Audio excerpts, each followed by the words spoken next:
Politics in Pakistan appears to be dead. However, this is only because of the beating it has taken. Like whack-a-mole, it pops up when least expected. The moment headlines about international events no longer take up all the oxygen in the room, the fractious world of Pakistani politics begins to draw attention to itself. It was no different this time around. Once the US-Iran saga settled into deal is a commentary here focused on how the foreign policy successes had not translated into any relief for inflation-afflicted Pakistanis. By now, questions have multiplied about the mess that is the economy. These questions will simply grow as budget time draws closer and summer power bills multiply. That's not all. The impending elections in Gilgit-Baltistan and beyond have highlighted the same issues that the government and others have been at pains to ignore. Elections in GB are scheduled to be held this month. After a delay of around 4 months due to bad weather, elections for around 24 directly elected seats will take place in the first week of June. Keeping precedent in mind, the electoral trend favours the party in power in Islamabad, but those on the ground are not so sure. According to them, voters tend to see the government in Islamabad as a coalition and hence expect a similar mishmash in poll results, some form of a PMLN-PPP combined. And because the Istiqamah Pakistan party, of the Alim Khan fame, is also campaigning hard there, the guess is that it may also have been promised something. It is difficult for a couch potato to tell how much of the result will come from the voting and how much from the powers who cannot be named. Let's not forget the rumours regarding the need to remind the PPP of its place in the system. The latest US strikes on Iranian targets have added another layer of uncertainty to an already tense situation in the Middle East. Washington says the attacks were in response to Iranian actions and were meant to protect US personnel and interests.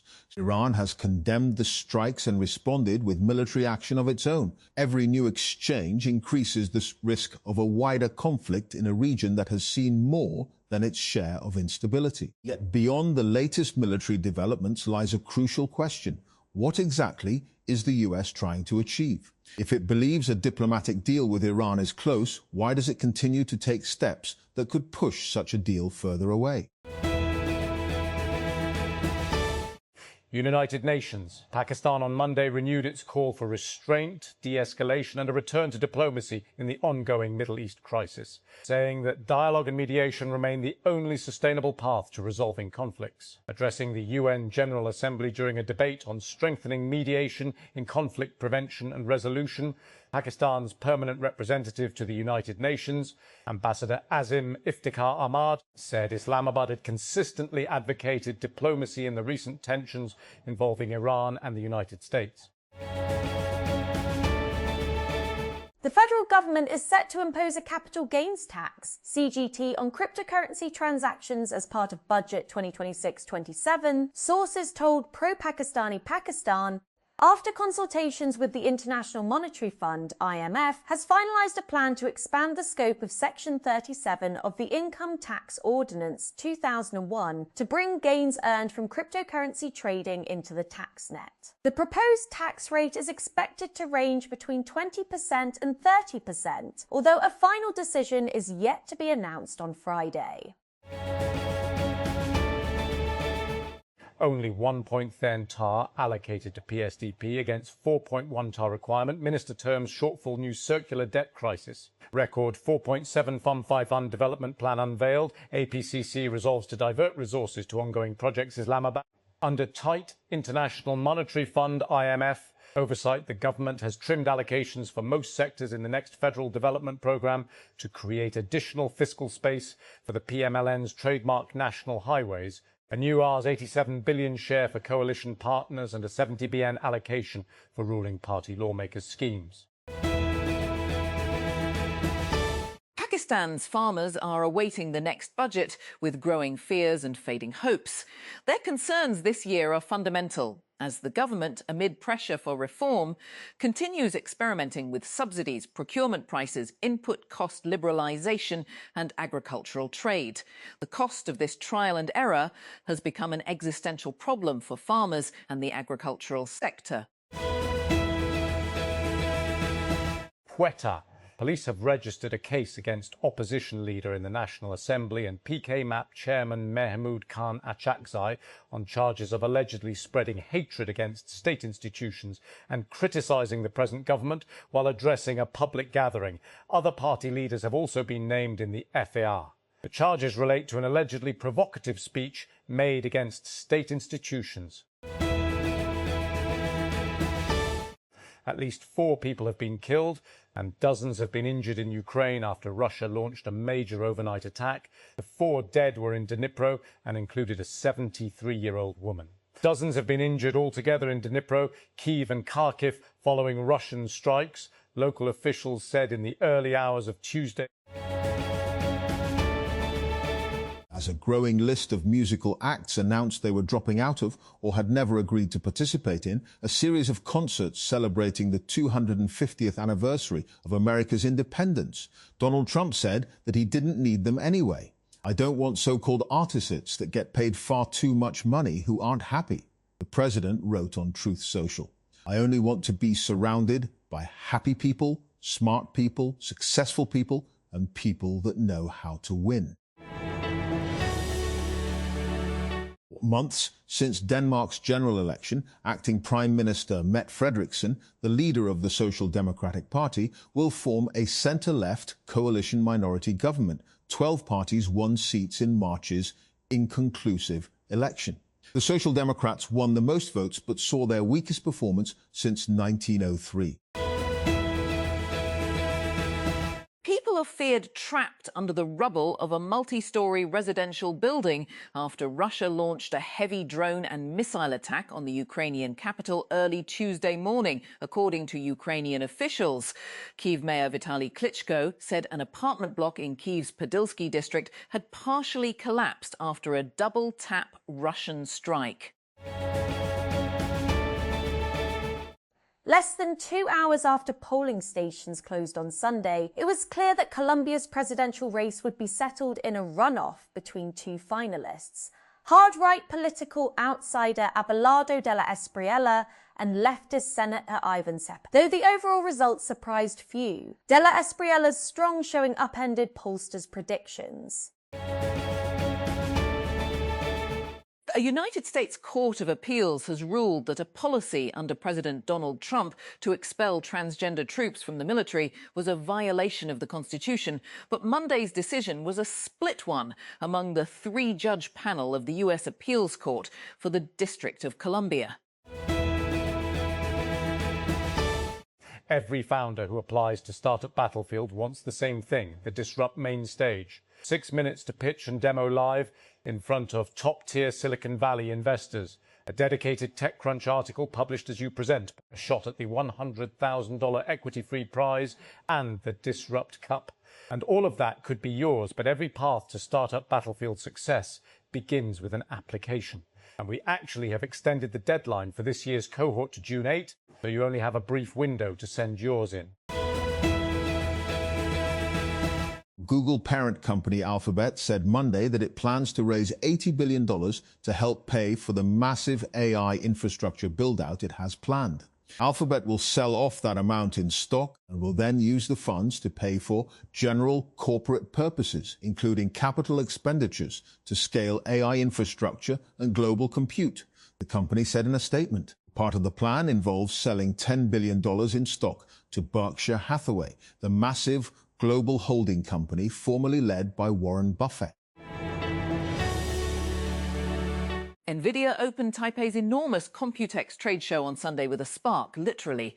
The chip maker unveiled a new PC CPU called the RTX Spark, which it dubbed a superchip, and named a who's who list of PC makers that will soon deliver AI PCs powered by it. The super-fast 1 petaflop chip is designed to run AI agents like OpenClaw or Hermes agents securely, according to NVIDIA. Such RTX Windows PCs will be available this fall from Asus, Dell, HP, Lenovo, Microsoft Surface and MSI, with models from Acer and Gigabyte to follow.